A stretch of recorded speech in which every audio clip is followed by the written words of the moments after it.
ఓం శ్రీ గురు అమలానంద పండరీనాథాయ నమః. మనము అనుష్ఠాన గ్రంథములోని పరంపర సాంప్రదాయ గురువులలో అవతరించి ప్రబోధ ప్రచారం చేసినటువంటి పరంపర గురువులందరినీ మనము ధ్యానం చేసుకుంటున్నాము. మరి అదేవిధంగా ఈ పరంపరలో వచ్చినటువంటి శ్రీ మదచరారు శ్రీ అచల గురు పీఠాధిపతులైనటువంటి శ్రీ శ్రీ శ్రీమద్ దయానంద పొన్నాల రాజయోగేంద్రుల వారి ప్రియ శిష్య రత్నము, మధుర కవి శ్రీ అమలానంద బిరుదాంకితులైనటువంటి మద్గురుదేవులు శ్రీ అమలానంద పాటల పండరనాథ సార్వభౌములు మరి ఈ ఋషి సాంప్రదాయ కోవలలో ఆరాధించబడినటువంటి ఈ ఋషి సాంప్రదాయంలో పూజలు అందుకున్నటువంటి మహానుభావులలో ఒకరు. మరి వారిని గురించి ఈ యొక్క శీసపద్యము ద్వారా మనము మరి ధ్యానించుకోబోతున్నాము, పూజించుకోబోతున్నాము. ఏమంటున్నాడంటే, శ్రీ విష్ణు సూర్యుండు శ్రీ ఆజ్ఞవలికియో జనకుండు శుకయోగి సాందీపులును శ్రీకృష్ణ పార్థులు శ్రీధర స్వామియు దేవించు శివరామ దీక్షితులును శ్రీ అప్ప బ్రహ్మము శ్రీ సీతారాములో భాగవతుల కృష్ణ ప్రభువరులును ఫీల్కాన లక్ష్మణులు వెంకటేశ్వరులును హనుమంత సద్గురులవతరించి అచల పీఠాధిపతులై పరంపరగను చెలగి లోక కళ్యాణమును చేసినారు. అటులే ఈనాడు శ్రీదయానందయోగి ధర్మ సంస్థాపనము చేసే ధరణియందో వరుస పరిపూర్ణ గురువుల ప్రస్తుతించి దీక్షితాచల దివ్య సందేశమరయ పండరీనాథ యోగిని పరమ భక్తి నర్చనలు చేతు జన్మ సార్థకముగాగా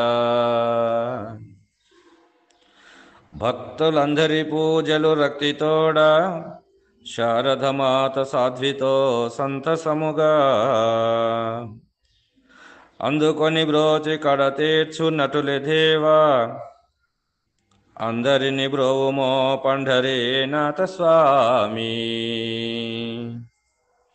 అని మద్గురువర్యులు వారు ఈ పరంపర కోవలలో మరి పూజలు అందుకున్నటువంటి మహానుభావుడు పీఠాధిపతులు శ్రీమద్ దయానంద పొన్నాల రాజయోగేంద్రుల వారి ప్రభు సార్వభౌముల శిష్యరత్నమైనటువంటి గురుసేవా ధురంధరుడుగా పేరొంది మరి అమ్మగారి వెంట శ్రీవారు ఎక్కడెక్కడైతే సందర్శించి ప్రబోధలు చేసినారో వారి యొక్క ఉపపీఠాలలో వారి యొక్క ఆ స్వస్థలాలన్నిటిని కూడా సందర్శించినటువంటి మహానుభావుడు మద్గురువర్యులు. మరి వారందరిచే కూడా అమ్మగారి వెంట పూజలు అందుకున్నటువంటి మహానుభావుడు. మరి వారికి వారు తిరిగినటువంటి ఆయా ప్రాంతాలలో వారికి వేల మంది శిష్యులు అయినారు. మరి అలాంటి వేల మంది శిష్యులలో మరి ప్రశిష్యులని తీర్చిదిద్ది కొంతమందికి సమయం దొరికినప్పుడల్లా ప్రబోధ చేస్తూ శిక్షణ శిబిరాలను నిర్వహించి ఆ శిక్షణ శిబిరాలలో ఉత్తీర్ణులైనటువంటి వాళ్లకు మరి కొంతమంది శిష్యులకు వారిలో కొంతమంది ప్రశిష్యులకు తయారు చేసి వారికి పీఠం నుండి బోధాధికార పత్రములు ఇప్పించిరి. అలాంటి ఇప్పించినటువంటి మహానుభావుడు మరి వేల మంది శిష్యులచే మరి ఈనాడు పూజింపబడుతున్నాడు, సేవింపబడుతున్నాడు. ఆయా ప్రాంతాలలో వారి వారి ఆశ్రమాలలో మరి ఆ క్షేత్రాలలో మరి నివాసమై పూజలు అందుకుంటున్నాడు మద్గురువర్యుల వారు. కాబట్టి మరి అలాంటి గురువుగారు మరి ఏ ఏ ప్రాంతాలు సందర్శించి అమ్మగారి వెంట మరి వారి యొక్క పూర్తి సమయం వరకు కూడా మరి వారు అమ్మగారు వెంట ప్రచారాలు చేస్తూ ప్రబోధ చేస్తూ అమ్మగారిని తీసుకుపోయి మళ్ళీ ఆశ్రమంలో తీసుకువచ్చి తర్వాతనే మళ్ళీ వారి ఇంటికి పోయేటువంటి వారు. మరి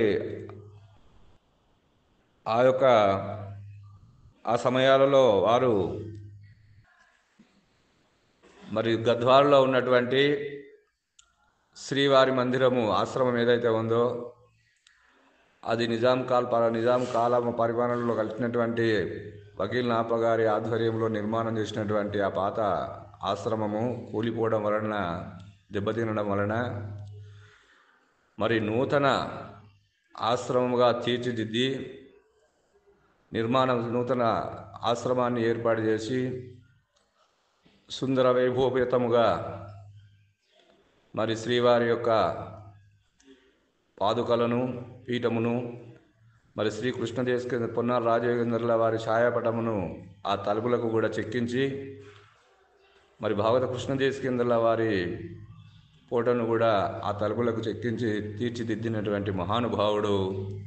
మరి వారు ఆ యొక్క ఆశ్రమంలో సెద తీర్చుతూ జీవనాన్ని గడుపుతూ మరి వారు 2008లో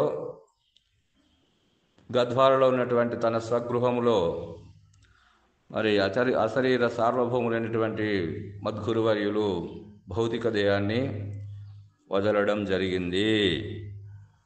మరి అప్పటి నుండి ఇప్పటి వరకు కూడా వారు సందర్శించినటువంటి ప్రబోధలు చేసినటువంటి ప్రాంతాలలో ఉన్న శిష్య ప్రశిష్యులచే పూజలు అందుకుంటూనే ఉన్నారు.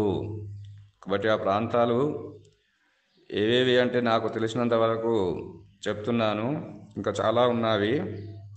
ఎందుకంటే వారు తిరిగినటువంటి తెలంగాణ, ఆంధ్ర, రాయలసీమ, కర్ణాటక, బెంగళూరు ప్రాంతాల్లో ఉపపీఠాలలో తిరిగి ప్రబోధ ప్రచారం చేసి ఆ యొక్క పీఠ కార్యదర్శులకు కూడా సందేహ నివృత్తి చేసి మరి వారు రచించినటువంటి గ్రంథాలను ఎన్నింటినో సవరణ చేసినారని మనం చెప్పుకున్నాము. కాబట్టి అలాంటి సవరణ చేసి సన్మాన పత్రముల ద్వారా సన్మానాన్ని పొందినటువంటి మహానుభావులు.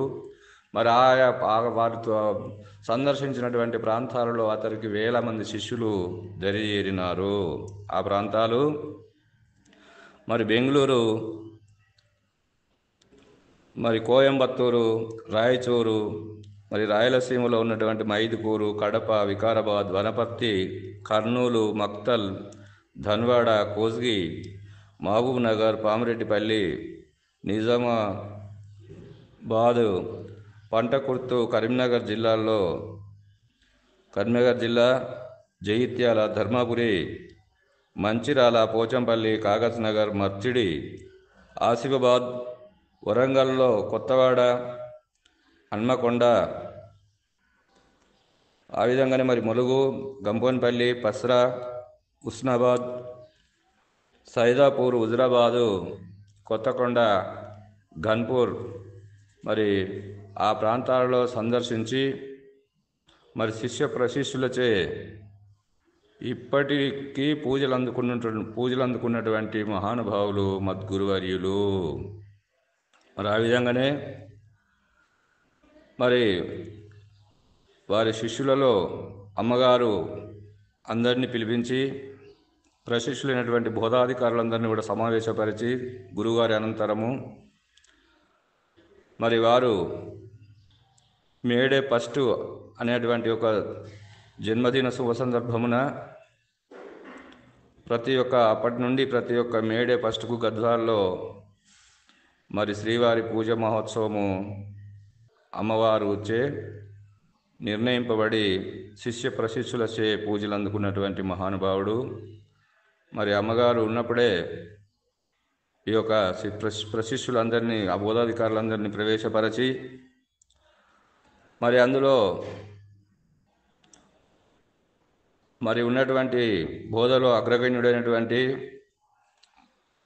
అగ్రజుడు శ్రీ మంజునాథ స్వామి వీరందరూ వారు వారు ఎక్కడైతే శ్రీవారి పాదము మోపబడిందో వారి వారి యొక్క ఎక్కడైతే సందర్శనం చేసినారో, ఎక్కడ శిష్య ప్రశిష్యులు అయితే ఉన్నారో అంతటా కూడా మరి మంజునాథ గారు ప్రయాణమయ్యి వారు అడిగినటువంటి ప్రదేశాలలో తిరుగుతూ మరి వారందరినీ కూడా ఒక తాటి మీదకి జమ చేసి తీర్చి మరి ప్రబోధ చేస్తూ కాగజ్ నగర్లో గురుగీత మందిరం అనేటువంటిది నిర్మాణం కావింపబడినప్పటికీ శ్రీవారు ఉన్నప్పుడే అది మరి రిజిస్ట్రేషన్ చేయించడం జరిగిందట. అప్పుడు మరి ఆ ప్రాంతంలో ఉన్నటువంటి ఏ కాగజ్ నగర్ మందిరం అయితే ఉన్నదో దానిని అమలానంద ఆశ్రమముగా మరి దాన్ని నిర్మాణం చేసుకొని అది ఒక కేంద్రపీఠముగా శిష్య ప్రశిష్యుల వారి బృందములో మరి శ్రీవారి పీఠముగా దాన్ని అమలానంద ఆశ్రమముగా తీర్మానం చేసుకొని మరి అప్పుడు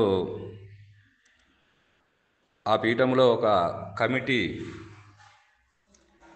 ఏర్పాటు చేసుకొని అయినది. ఆ కమిటీలో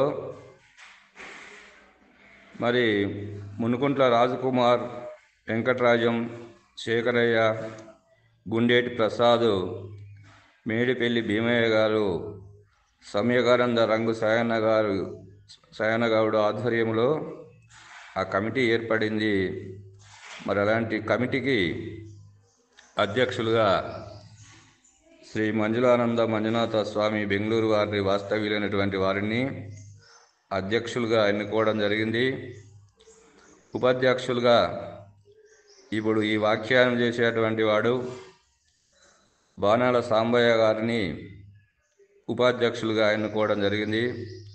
ప్రధాన కార్యదర్శిగా ఇలమద్రి శాంతయ్య గారిని, క్యాషియర్గా జగదీశ్వర్ గారిని, సహకార్యదర్శిగా శ్రీరంగుల రఘురామ్ గారిని, మరి ముఖ్య సలహాదారులుగా రామానంద రాజ్కుమార్ గారిని, గుండేటి ప్రసాద్ గారిని, సమ్యగానంద రంగు సాయనగౌడ్ గారు, మరి మేడిపల్లి భీమయ్య గారు వీరు ముఖ్య సలహాదారులుగా ఎన్నుకోబడి ఆయా ప్రాంతాల నుండి మరి ఒక్కొక్కరిని కమిటీ మెంబర్లుగా తీసుకోవడం అయి ఒక కమిటీ ఏర్పడి ఆ కమిటీ ఆధ్వర్యంలో మరి శ్రీవారి యొక్క ఆ పీఠం నందు అధ్యక్షుల వారి ఆధ్వర్యంలో కొన్ని పీఠ గ్రంథములను కూడా ముద్రణ గావించడం జరిగింది. అవి గురుగీత, భద్రాద్రి రామచతకము, అనుష్ఠానము, శ్రీ భాగవత కృష్ణదేశికేంద్రుల వారిచే రచింపబడినటువంటి శుద్ధ నిర్గుణతత్వ కందార్థ తరువులు, కందపద్యములు, మరి ఆ విధంగానే మరి శివరామ దీక్షితీయము 4 భాగములో ఉన్నటువంటి దానిని బృహద్వశిష్ట శివరామ దీక్షితీయముగా మంజునాథ వారు దాన్ని ఆ ఒక 4 గ్రంథాలని సేకరణ చేసి ఒక గ్రంథముగా ముద్రణ గావించినారు. మరి అదేవిధంగా శ్రీవారు రాసినటువంటి పరిపూర్ణ తత్వ ప్రకాశక, పరిపూర్ణ తత్వసుధ అనేటువంటివి 2 పుస్తకాలను కూడా ఒకటే గ్రంథముగా ఈ రెండింటిని కలిపి మరి ముద్రణ గావించడం జరిగింది.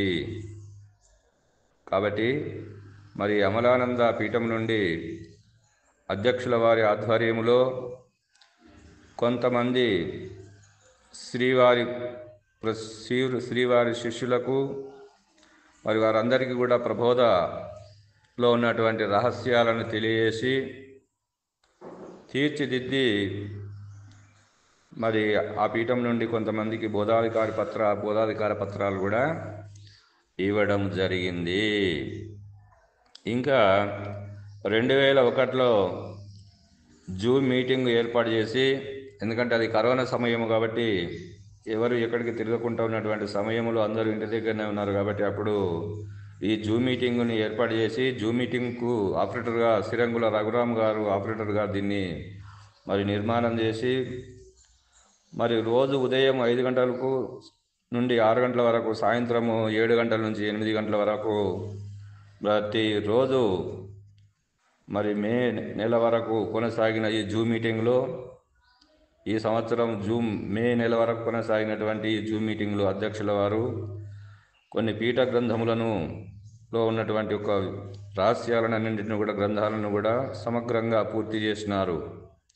మరి అలాంటి గ్రంథాలు ఏవంటే శివరామ దీక్షితీయము, శుద్ధ నిర్గుణతత్వ కంధార్థములు, నిజప్రబోధ, భక్తజన ముక్తావళి, మరి తిల్పకుర్తి రామచంద్రరావు గారు రాసినటువంటి పరిపూర్ణ దర్శనము, మరి ఇంకా వకీల్ నాప గారు రాసినటువంటి వ్యాసావళి, మరి ఇంకా పీఠ గ్రంథాలను అన్నింటినీ కూడా ఈ యొక్క జూమ్ మీటింగ్ ద్వారా ప్రబోధ చేసి ప్రచారము గావించినారు. మరి అదేవిధంగా ఉపాధ్యక్షులుగా ఉన్నటువంటి ఈ వ్యాఖ్యానం చేసేటువంటి వాడు కూడా ఈ జూమ్ మీటింగ్లో మరి భూమానంద వాక్యత్రయము, పరిపూర్ణ తత్వబోధిని, పరిపూర్ణ రాజయోగి తత్వబోధిని అను శ్రీవారిచే రచింపబడినటువంటి వ్యాఖ్యాన గ్రంథము, మరి ఆ విధంగానే మరి సచ్చిదానందము అనేటువంటిది దాసరి చంద్రమౌళిచే రచింపబడినటువంటి గ్రంథము, పరిపూర్ణ బోధ శిఖామణి అనేటువంటి ఒక గ్రంథాలను కూడా ఈ జూమ్ మీటింగ్లో తాను చెప్పడం జరిగింది. మరి ఆ విధంగానే ఎలమద్రి శాంతయ్య గారు కూడా మరి అనన్యాచల ప్రబోధ అనేటువంటి రాజయోగేంద్రులచే రచింపబడినటువంటి గ్రంథాన్ని కూడా జూమ్ మీటింగ్లో వారు పూర్తి చేయడం జరిగింది. మరి ఆ విధంగానే మెడిపల్లి భీమయ్య గారు కూడా మరి ప్రబోధని జూమ్ మీటింగ్లో పూర్తి చేయడం జరిగింది. మరి ఆ విధంగానే సిరంగుల రఘురాం గారు కూడా జూమ్ మీటింగ్ ద్వారా ప్రబోధను ఈ జూమ్ మీటింగ్ ద్వారా ప్రచారం చేసినటువంటి వీరందరూ కూడా, మరి ఇంకా శ్రీవారి శిష్య ప్రశిష్యులంతా కూడా వారి ప్రాంతాలలో శ్రీవారు చూపినటువంటి మార్గంలో నడుస్తూ ప్రబోధను ప్రచారం చేస్తూనే ఉన్నారు. మరి ఆ విధంగానే అందరూ కూడా వారు ఎక్కడనైతే మరి వారి ప్రాంతాల్లో చెప్పినటువంటి ప్రాంతాలలో గురువుగారు ఎక్కడనైతే సందర్శించినారో ఆ సందర్శించినటువంటి ప్రాంతాలలో చేరినటువంటి శిష్య ప్రశిష్యులంతా కూడా మరి శ్రీవారి మార్గంలోనే ప్రబోధని ప్రచారం చేస్తున్నారు. వినినటువంటి ప్రబోధనంతా కూడా ప్రచారం చేస్తూ ఉన్నారు ఇప్పటికీ. మరి ఆ విధంగానే మనకు జూలై నెలలో అధ్యక్షులైనటువంటి అధ్యక్షుల వారు వలసపల్లిలో ఈ తపోవనం అనేటువంటి ఆ వనములో మరి శ్రీవారి పేరున శ్రీ అమలానంద పాటల పండరీనాథ అనేటువంటి ఆశ్రమాన్ని నిర్మాణం చేసి నూతన వైభవోపేతముగా సుందరముగా తపోవనములో ఆ యొక్క శ్రీ మదచలర్షి రాజయోగ శివరామ దీక్షిత గురుపీఠ రాజయోగాశ్రమాన్ని నిర్మాణం చేసి మరి అందులో పూజలు అందుకున్నటువంటి మహానుభావుడు శ్రీ మధుర కవి అమలానంద పాటల పండరీనాథ్ గారు మరి ఇటు కర్ణాటక, ఇటు తమిళనాడు, ఇటు ఆంధ్ర, ఇటు తెలంగాణ, ఇటు రాయలసీమ అన్ని ప్రాంతాలలో కూడా శిష్య ప్రశిష్యులచే పూజలు అందుకున్నటువంటి మహానుభావుడు శ్రీ అమలానంద పాటల పండరీనాథ్ మద్గురువర్యులు. కాబట్టి వారు ఇప్పటికీ కూడా మరి శిష్య భక్తవరుల చేత పూజలు అందుకొని మరి వారి యొక్క ఆశీర్వాదము, వారి యొక్క ఆశీస్సులు అందరికీ మరి చూపుతున్నటువంటి పరమదయాళుడు మరి మద్గురువులు శ్రీ అమలానంద పాటల పండరీనాథ్ గారి పాదపద్మములకు ద్వాదశ నమస్కారాలు చేస్తూ, సాష్టాంగ దండ ప్రణామములు చేస్తూ, వారి పాదధూళి అయినటువంటి ఈ వ్యాఖ్యానకర్త అయినటువంటి మరి వారి పాదధూళితో అందినటువంటి దానిని వారిని వర్ణించేటువంటి సఖ్యము నేను సరిపోను. కాబట్టి ఎందుకంటే అది మరి పన్నగేంద్రుడైనటువంటి సమూహంతో కూడినటువంటి ఆ శ్రీ మహావిష్ణుకి అతన్ని వాళ్ళని నలవిగనప్పుడు, ఆ బ్రహ్మకి నలవిగనప్పుడు నేనెంత వాడను స్వామి, నిన్ను వర్ణింప నలవిగానటువంటి వాడను, కాబట్టి నీ పాదధూళిని నేను అని తెలియజేస్తూ ఈ పద్యముతో ఈ భావాన్ని పూర్తి చేస్తున్నాను. జై బలో సద్గురు ప్రభు మహారాజుకు జై.